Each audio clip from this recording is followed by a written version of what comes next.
Assalamualaikum warahmatullahi wabarakatuh. Kami dari Kabupaten Atlantis, kelompok 2. Perkenalkan, nama saya Alfian Ghazali dengan NIM 2204 ke 1100012. Dan rekan saya yaitu Muhammad Zamanul Khoir dengan NIM 2204 ke 1100055. Dan yang terakhir yaitu Mario Frestio dengan NIM 2204 ke 1100086. Ya, di sini kami ada beberapa permasalahan. Yang pertama yaitu ada pupuk, yang kedua ada minyak bumi, yang ketiga ada perkebunan, yang keempat ada laut, yang kelima ada pabrik. Yang pertama yaitu permasalahan harga pupuk yang tidak stabil. Dengan data yang kami ambil dari beberapa berita, kita dapat simpulkan bahwa harga pupuk di Indonesia tetap meningkat, kadang juga menurun, yang mengakibatkan petani merugi dan harga hasil petani tidak stabil. Ya, selanjutnya kita ada solusi. Kita menggunakan pupuk organik, contoh kotoran sapi. Yang pertama yaitu kotoran sapi agar segar memiliki bahan organik berupa rantai senyawa karbon yang tinggi, yang di dalam mikroba, debu, protein, dan lain. Tetapi belum tersedia unsur hara yang dibutuhkan oleh tanaman sehingga perlu proses lebih lanjut. Keunggulan kotoran sapi yang keluar dalam bentuk padat maupun cair cukup tinggi kandungan bahan organiknya. Meskipun kandungannya tidak perlu banyak, akan tetapi cukup lengkap: NP, K, Fe, sulfur, Cn, DSB. Ya, nah, untuk kotoran sapi sendiri itu untuk di kalangan masyarakat banyak petani itu yang memelihara ternak sapi. Jadi untuk kotoran sapi itu belum bisa dimaksimalkan, dikelola dengan baik. Cuma dibiarin, nanti kalau udah kayak kering itu baru dipakai untuk pupuk organik. Tidak ada proses selanjutnya dikarenakan kurangnya minim sosialisasi. Ya, ini salah satu contoh gambar pembuatan pupuk organik dengan kotoran sapi. Di sini kita mengaplikasikan kotoran sapi itu menjadi pupuk biar lebih bermanfaat untuk para petani. Penggunaan pupuk kompos atau organik pada lahan pertanian mampu menjaga kesuburan tanah dan bermanfaat bagi peningkatan produksi pertanian baik kualitas maupun kuantitas, mengurangi pencemaran lingkungan dan meningkatkan kualitas lahan secara berkelanjutan. Ya, kalau kita pakai pupuk organik dari kotoran sapi juga harganya juga murah, tidak terlalu mahal ketimbang dari pupuk anorganik. Ya, di sini pupuk organik juga ramah lingkungan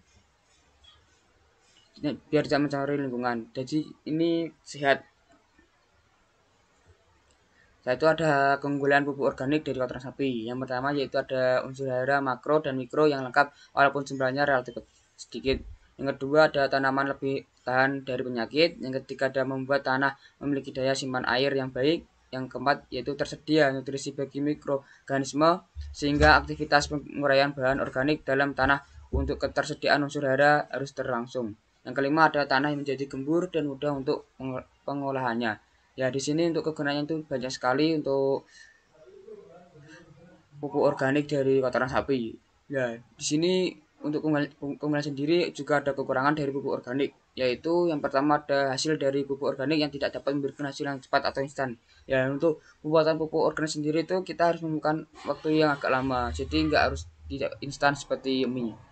Yang kedua adalah jika pada pupuk kimia biasanya akan lebih cepat dikarenakan kadar air pupuk karena masih jauh lebih kecil dibandingkan dengan pupuk kimia. Ya, maklum ini kan juga dari pupuk kandang agak lama. Untuk hasil yang maksimal juga diperlukan banyak pupuk kandang bila ingin menyamai kinerja dari pupuk kimia. Ya, di sini juga harus memiliki kotoran sapi yang banyak agar menghasilkan pupuk organik yang berkualitas. Ya, di sini juga harus ada partisipasi dari pihak desa maupun pihak pemerintah agar bisa terwujudnya pupuk organik dari kotoran sapi. Setelah itu ada solusi yang kedua yaitu ada membuat pupuk kompos dari limbah organik bekas maggot. Ya, untuk maggot sendiri nanti akan dijelaskan lebih lanjut dari teman saya. Di sini saya akan menjelaskan tentang membuat pupuk kompos dari limbah organik bekas maggot. Terpaksa melakukan produksi maggot Hermetia illucans, di mana sumber makanan maggot sendiri merupakan limbah sampah organik. Ya, di sini makanan maggot sendiri dari limbah organik, yaitu dari sampah-sampah rumah tangga. Dikarenakan sampah-sampah rumah tangga itu paling dominan di Indonesia sekitar 48%. 24% sampah berasal dari pasar tradisional dan 9% berasal dari kawasan komersial. Jadi sampah rumah tangga itu sangat banyak. Ya, jadi untuk sampah organik dari rumah tangga itu bisa dipilah, kita masih makan maggot. Ya, untuk sisanya makan sendiri itu bisa kita ubah dari jadi kompos untuk pupuk. Limbah bekas makanan maggot, Irmetia iklus mengandung unsur hara yang potensi untuk dijadikan sebagai pupuk organik. Perlu dilakukan edukasi mengenai pembuatan pupuk kompos dari bekas makanan maggot untuk mengatasi kecenderungan petani terhadap pupuk anorganik. Dapat juga pupuk menghemat pengeluaran biaya di pupuk. Ya, semoga kedepannya itu ada sosialisasi tentang pembuatan pupuk kompos dari sisa limbah maggot. Ini foto maggotnya seperti ini. Yaitu yang kedua ada krisisnya minyak bumi, yaitu ada sumber daya alam yang tidak dapat diperbarui, dapat merusak pencemaran lingkungan, mengakibatkan perubahan iklim, pemanasan global. Nah, minyak bumi sendiri itu tidak bisa, sumber daya alam yang tidak bisa diperbarui. Nah, sendiri itu akan semakin lama semakin habis. Nah, di sini kami akan membuat terobosan untuk mengantisipasi krisisnya minyak bumi. Yaitu solusi kita membuat biogas. Pembuatan biogas dengan kotoran sapi dikarenakan masih banyak kotoran sapi yang dibuang dengan sia-sia. Biogas ini juga dapat memberi manfaat bagi lingkungan. Endapan biogas bisa digunakan pupuk organik. Ya, di sini untuk kotoran sapi tadi juga bisa kita buat biogas. Biogas juga dapat fungsinya dapat banyak.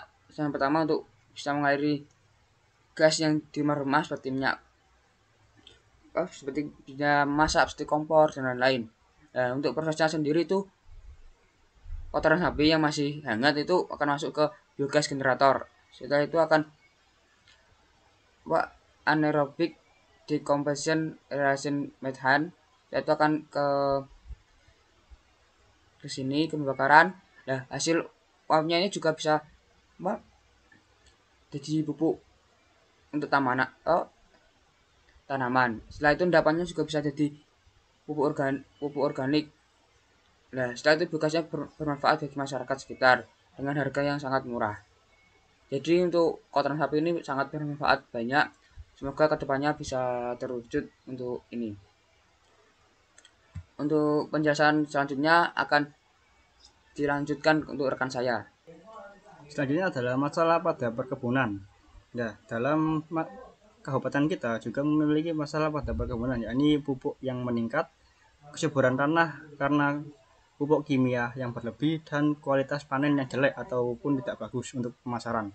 Ya, solusi yang kita berikan untuk membuat masalah tadi itu adalah kita menawarkan budaya maggot.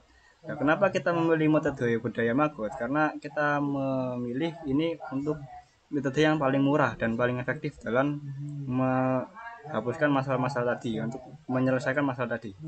Ya, yang pertama adalah manfaat budaya maggot. Pertama, sebagai pengurai sampah organik. Jadi maggot ini untuk pengurai sampah organik terbaik. Misal kita sisa-sisa makanan kita tidak termakan, itu bisa kita buang pada maggot ini yang akan diurai menjadikan produksi pupuk organik. Nah, dalam produksi pupuk organik ini kita memberikan makanan sisa kita untuk diurai pada maggot, dan maggot ini akan mengeluarkan sebuah kotoran. Nah, kotoran tadi akan kita gunakan untuk pupuk organik ini. Nah, yang ketiga adalah dijual lagi untuk income.